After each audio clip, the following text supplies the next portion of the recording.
Before we get started, if you're passionate about the real stories behind America's founding, the moments that textbooks skip over and the decisions that shaped our liberty, make sure to subscribe and hit that notification bell. Today we're uncovering one of history's biggest what-ifs, and trust me, by the end of this video, you'll see the Revolutionary War in a completely different light. Let's start with a question that probably never crossed your mind. What if the American colonists didn't want independence at all? What if they just wanted a fair deal within the British Empire? Meet Joseph Galloway, a successful lawyer from Pennsylvania who walked into the First Continental Congress in September 1770. With a radical idea, not radical in the sense of revolution, but radical in its moderation. While other delegates were talking about boycotts and resistance, Galloway was thinking bigger. He saw the real problem wasn't British rule itself, but the lack of American representation in that rule. Picture yourself in his shoes. You're living in 1774, and you've watched the relationship between Britain and America deteriorate for over a decade. The Stamp Act, the Tea Act, the Intolerable Acts. Each new law made colonists angrier, but Galloway noticed something others missed. The British weren't trying to destroy America. They were trying to manage an empire they didn't understand. Meanwhile, Americans weren't trying to break free. They were trying to be heard. So Galloway proposed something nobody else dared to imagine, a compromise that would give Americans real power while keeping the empire together. His plan called for creating what he termed an inferior and distinct branch of Parliament, essentially an American legislature that would work alongside the British Parliament to govern colonial affairs. Think about how revolutionary this actually was. In 1774, the idea that colonists could have equal representation in government was unthinkable to most British officials, but Galloway wasn't just dreaming, he was offering a practical solution. His Grand Council would have representatives from each colony, and this American legislature would handle all imperial affairs affecting America. No more laws imposed from thousands of miles away by people who had never set foot in the New World. The beauty of Galloway's plan lay in its balance. Britain would maintain ultimate authority over the empire, satisfying those who feared losing control. But America would gain genuine representation in decisions affecting their lives, satisfying colonists who felt ignored and taxed without consent. It was federalism before federalism had a name. But here's what made Galloway's approach so different from everyone else's. He understood that this wasn't really about tea or stamps or taxes. This was about respect. Americans didn't want to be treated like children who should obey without question. They wanted to be partners in their own governance. Galloway's plan offered exactly that, a path to partnership instead of separation. The plan also addressed practical concerns that pure independence couldn't solve. How would the colonies defend themselves against French and Spanish threats without British military support? How would they manage trade relationships with other European powers? Galloway's compromise kept the benefits of being part of the British Empire while eliminating the frustrations of being excluded from decision-making. What's particularly brilliant about this approach is that it recognized something most people miss about this period. The colonists weren't natural rebels. Most Americans in 1770 still considered themselves proud British subjects. They wanted reform, not revolution. Galloway gave them a way to achieve meaningful change without burning bridges or spilling blood. Yet, as we'll see, sometimes the most reasonable solutions are the hardest to accept. When emotions run high and trust runs low, compromise starts looking like betrayal. Galloway was about to learn this lesson the hard way in a vote that would echo through history. October 22, 1770. Mark this date because it might be the most important day in American history that you've never heard of. On this day, 6 men gathered in Carpenter's Hall in Philadelphia cast a vote that would determine whether America pursued peace or war. The final tally: 6 colonies against, 5 colonies in favor, 1 vote. One single vote separated America from a completely different destiny. Let's put ourselves in that room and understand what really happened. The Continental Congress had been meeting for weeks, debating how to respond to what they called the intolerable acts. Tensions were running high, but most delegates still hoped for reconciliation with Britain. Then Joseph Galloway stood up and presented his plan for American representation in Parliament. The debate that followed was intense. Supporters of the plan argued that it offered everything the colonies had been asking for: representation, respect, and a voice in their own governance. They pointed out that Britain had shown some willingness to negotiate, and that Galloway's compromise could end the crisis without bloodshed. But opponents saw things differently. They argued that any plan that kept America under British authority was just another form of slavery. Some delegates suspected that Britain would never honor such an agreement, that it was just a trick to buy time while preparing for military action. Others believed that the moment for compromise had already passed, that British actions had been so offensive that only complete separation could restore American honor. The vote itself tells us something crucial about American sentiment in 1774. This wasn't a landslide rejection of compromise. This was almost an even split. 5 entire colonies, nearly half, voted to accept Galloway's plan. These weren't radicals or British sympathizers. These were thoughtful men who believed that partnership was better than war. Consider what this means. If just one delegate had changed his mind, if one colony had voted differently, American history would have taken a completely different path. No Revolutionary War means no Valley Forge, no crossing the Delaware, no Yorktown. It also means no Declaration of Independence, no Bill of Rights, no Constitution as we know it. Instead, we might have had gradual evolution toward independence through negotiation and compromise. But let's think about what that alternate history might have looked like. Would an American parliament have eventually led to full independence anyway?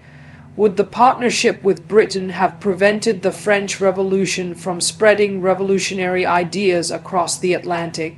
Would slavery have ended sooner or later without the economic disruption of the Revolutionary War? The narrow defeat of Galloway's plan also reveals something important about leadership and timing. Sometimes the most reasonable solution comes at the wrong moment. By October 1774, events had already pushed many colonists beyond the point where compromise felt acceptable. The Boston Massacre, the Tea Party, the Intolerable Acts. Each event had built emotional momentum toward confrontation. What makes this vote even more significant is who cast it. These weren't random people pulled off the street. These were the most influential and educated men in America, chosen by their colonial assemblies to represent their interests. They understood the consequences of their decision. They knew that rejecting Galloway's plan meant choosing a path that could lead to war. The aftermath of the vote shows just how close it really was. Supporters of the plan didn't give up immediately. They continued trying to find middle ground, proposing modifications and alternatives. Some delegates returned to their home colonies to gauge support for compromise. But the momentum had shifted. The radicals had won by the slimmest of margins, and they moved quickly to prevent any reconsideration. This single vote demonstrates one of history's most important lessons. Sometimes the biggest changes come down to the smallest margins. One conversation, one persuasive argument, one delegate changing his mind, any of these could have altered the course of not just American history, but world history. The narrow defeat of the Galloway Plan reminds us that the Revolutionary War wasn't inevitable. It was chosen by one vote on one October day in Philadelphia. Sometimes timing is everything, and for Joseph Galloway, the timing couldn't have been worse. Just as he was presenting his careful, moderate plan for reconciliation, A group of Massachusetts firebrands was about to change the entire mood of the Continental Congress with a document that made compromise impossible: the Suffolk Resolves. To understand what happened next, we need to picture the scene. The First Continental Congress was still finding its footing in September 1774. Delegates were arriving from different colonies with different instructions, different temperaments, and different ideas about how far they should go in opposing British policies. Some, like Galloway, came prepared to negotiate. Others came ready to fight. Most fell somewhere in between, hoping for a solution that would avoid both submission and war. Then, on September 17, 1774, Paul Revere rode into Philadelphia carrying a document that would tilt the balance decisively toward confrontation. The Suffolk Resolves, passed by delegates from Suffolk County, Massachusetts, which included Boston, weren't just another colonial protest. They were a declaration of resistance that went further than anything the Continental Congress had seen. The resolves declared the intolerable acts unconstitutional and not binding on the people of Massachusetts. They called for economic sanctions against Britain, urged colonists to form their own militias, and recommended that they withhold taxes from the royal government. Most provocatively, they stated that if Britain used force to implement the intolerable acts, Americans should be prepared to resist with force. When these resolves were read to the Continental Congress, something shifted in the room. Suddenly, Galloway's moderate approach looked weak and outdated. How could anyone talk about compromise and partnership when Massachusetts was essentially declaring independence and preparing for war? The radicals in Congress, led by men like Samuel Adams and Patrick Henry, seized on the Suffolk Resolves as proof that the time for negotiation had passed. They argued that Britain had already chosen the path of force by passing the intolerable acts, and that Americans had no choice but to respond with equal determination. Moderation, they claimed, would be seen as weakness and would only encourage British aggression. This created a psychological shift that Galloway couldn't overcome. Before the Suffolk Resolves, his plan could be presented as a strong response that gave Americans what they wanted while avoiding the dangers of war. After the Resolves, his plan looked like backing down from a fight, like accepting British authority just when other Americans were rejecting it completely. The radicals were skilled politicians who understood how to use emotion and momentum to their advantage. They framed the debate not as a choice between compromise and war, but as a choice between freedom and slavery, between courage and cowardice. In that context, anyone supporting Galloway's plan could be painted as a loyalist sympathizer or a coward unwilling to stand up for American rights. But there's another layer to this story that often gets overlooked. The Suffolk Resolves didn't just happen spontaneously. They were carefully planned and timed to influence the Continental Congress. The Massachusetts delegation knew that their province was seen as too radical by delegates from other colonies. By getting the Suffolk County Convention to pass these resolves and then having them endorsed by the Continental Congress, they could make their extreme position seem like the mainstream American response. The strategy worked perfectly. The Continental Congress voted to approve the Suffolk Resolves, which meant they were endorsing resistance to British authority and preparation for armed conflict. Once they had taken that step, Galloway's plan for peaceful cooperation looked not just unacceptable, but almost treasonous to the cause they had just endorsed. This sequence of events reveals something important about how political movements gain momentum. The radicals didn't win through superior arguments alone. They won by changing the context of the debate, by making moderate positions seem impossible to defend. They understood that in times of crisis, people gravitate toward clear, emotionally satisfying positions rather than complex compromises. Galloway and his supporters found themselves fighting on terrain chosen by their opponents. Instead of debating the merits of representation versus independence, they were forced to defend compromise against charges of betrayal. Instead of discussing practical solutions to constitutional problems, they were arguing against the emotional appeal of resistance and defiance. The defeat of moderation in 1774 had consequences that extended far beyond the immediate decision about Galloway's plan. It established a pattern where radical positions drove out moderate ones, where compromise was seen as weakness, and where the loudest voices often prevailed over the most thoughtful ones. This pattern would continue throughout the Revolutionary period and beyond, shaping American political culture in ways we still see today. Here's where the story gets really interesting. Joseph Galloway wasn't just throwing together some random idea for colonial government. He was reviving a plan that had been proposed 20 years earlier by one of the most famous Americans of his time, Benjamin Franklin. The connection between these two men and their shared vision reveals a continuous thread of thinking about American unity that most people never learn about. Back in 1754, representatives from 7 colonies met in Albany, New York, to discuss how to coordinate defense against French threats during what would become the French and Indian War. Benjamin Franklin, representing Pennsylvania, arrived with a proposal he called the Albany Plan of Union. Sound familiar? Franklin's plan called for creating a Grand Council with representatives from each colony governed by a President General appointed by the Crown. This council would have authority over Indian affairs, westward expansion, and military defense. The similarities between Franklin's Albany Plan and Galloway's plan weren't coincidental. These two men had been friends and political allies for decades.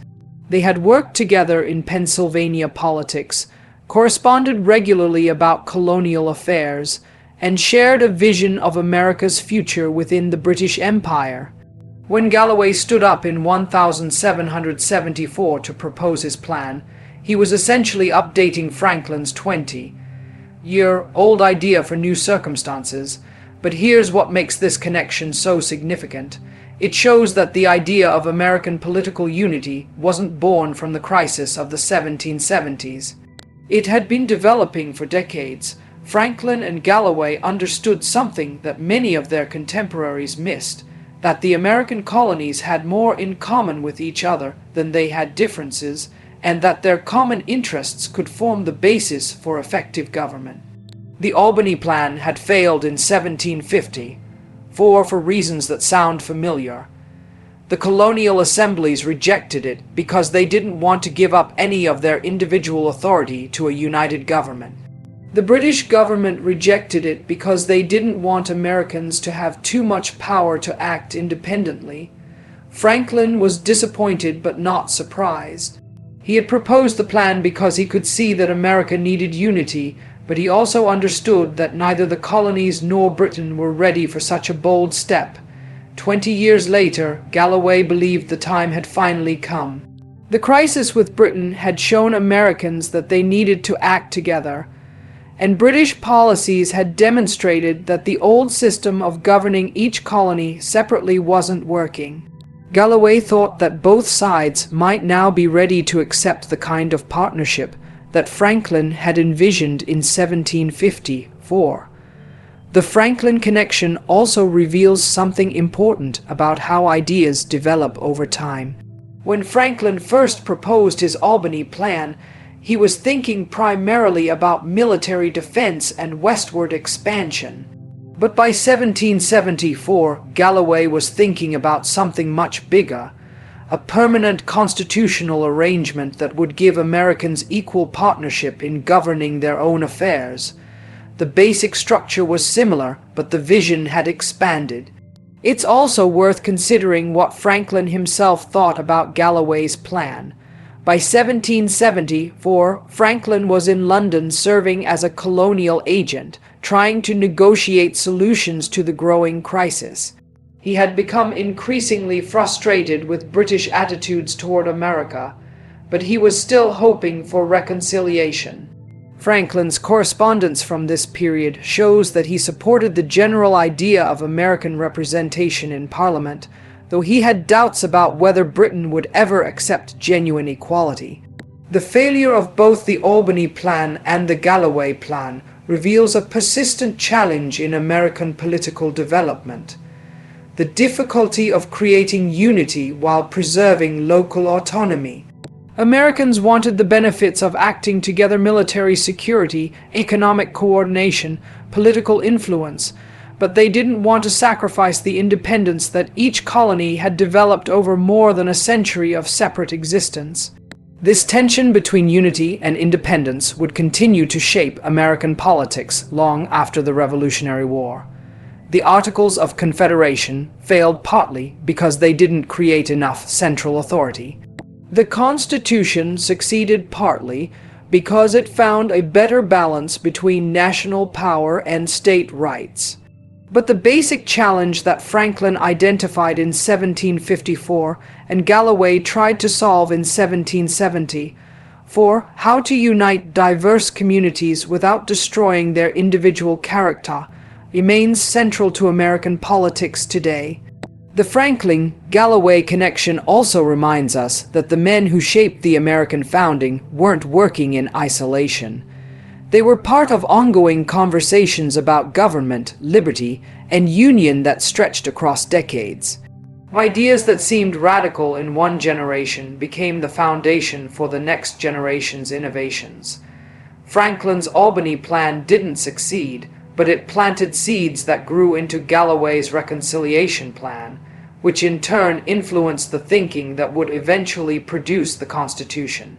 Understanding this historical continuity helps us see the American founding not as a sudden break with the past, but as the culmination of long, developing ideas about how free people could govern themselves effectively.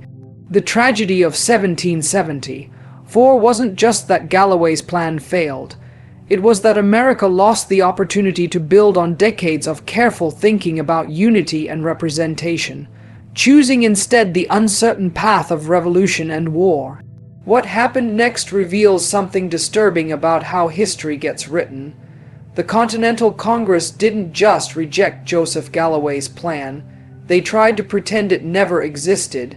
In one of the most telling acts of the entire Continental Congress, the delegates voted to expunge Galloway's plan from their official journal. They literally tried to erase this moment from the historical record. Think about what this means.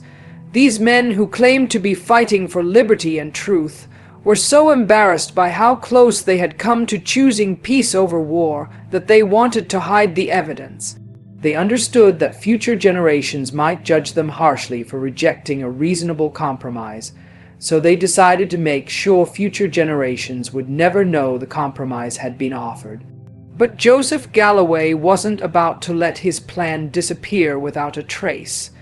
In 1775, as the country slid toward war, Galloway published his own version of the plan along with a detailed critique of the Continental Congress's decision to reject it. His pamphlet, titled A Candid Examination of the Mutual Claims of Great Britain and the Colonies, argued that the Congress had made a terrible mistake by choosing confrontation over negotiation. The decision to expunge the plan from the official record tells us something important about the psychology of the delegates who made it. They weren't confident about their choice. If they had been certain that rejecting Galloway's plan was obviously the right decision, they would have been proud to leave it in the record as evidence of their wisdom. Instead, they acted like people who suspected they might be making a mistake but felt trapped by circumstances beyond their control. This erasure attempt also reveals the political dynamics within the Continental Congress. The radicals who had pushed for rejection understood that moderate delegates might have second thoughts as the consequences of their decision became clear. By removing the plan from the official record, they made it harder for moderates to point to specific alternatives that had been rejected. They were trying to control not just present policy, but future memory. Galloway's decision to publish his plan independently was both an act of historical preservation and a final attempt at political persuasion. He hoped that by showing Americans what they had given up, he might convince them to reconsider their path toward war.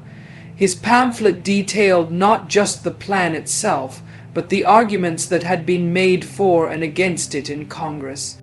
He wanted Americans to understand that there had been a choice, and that the choice for war hadn't been unanimous or inevitable.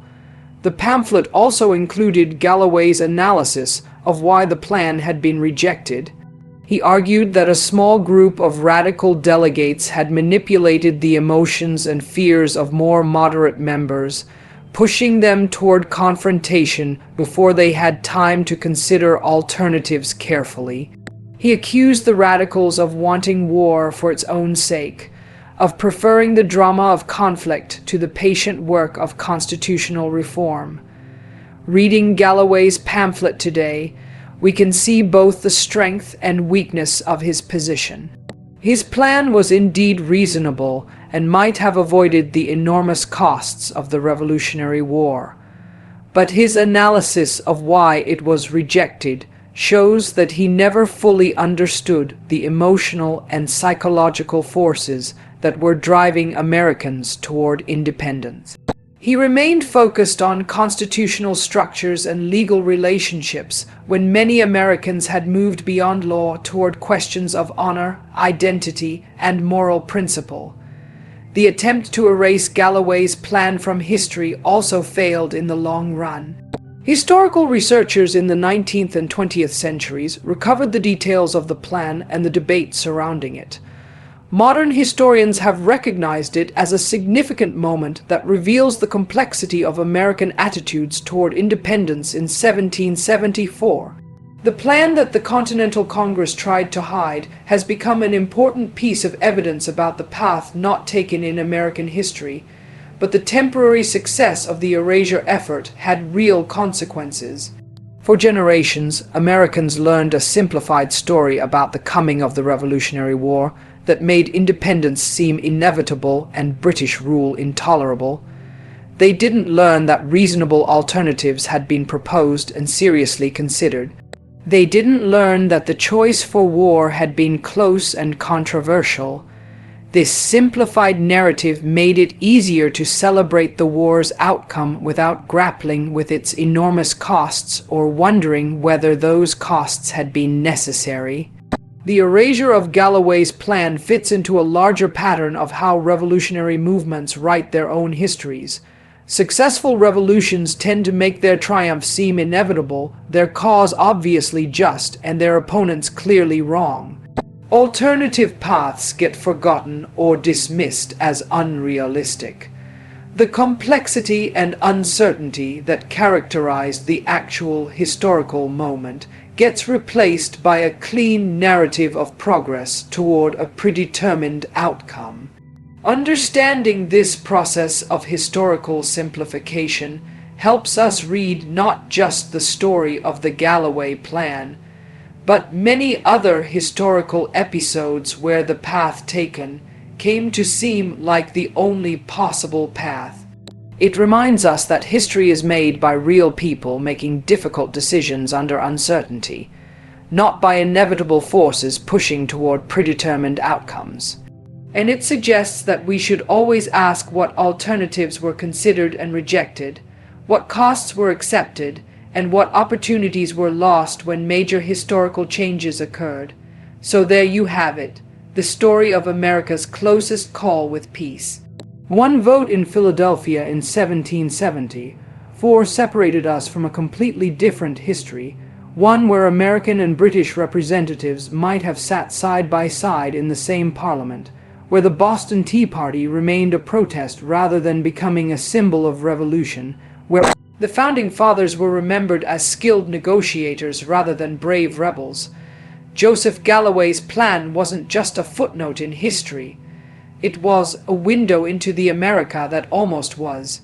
It reminds us that the Revolutionary War wasn't inevitable, that independence wasn't the only option, and that some of the most important moments in history come down to the narrowest of margins. The next time someone tells you that the American Revolution was bound to happen, remember October 22, 1774. Remember that 56 men in a Philadelphia hall came within one vote of choosing partnership over war, compromise over confrontation, negotiation over revolution. History, as it turns out, hangs on much thinner threads than we usually imagine. What do you think? Could Galloway's plan have worked? Would America have been better off taking the path of gradual reform rather than revolutionary war? Let me know your thoughts in the comments below, and don't forget to subscribe for more untold stories from America's founding era. These are the moments that shaped our liberty, one decision at a time. Until next time, keep questioning what you think you know about history. The real stories are often the ones that got buried, and they're always more complex and fascinating than the simplified versions we learned in school.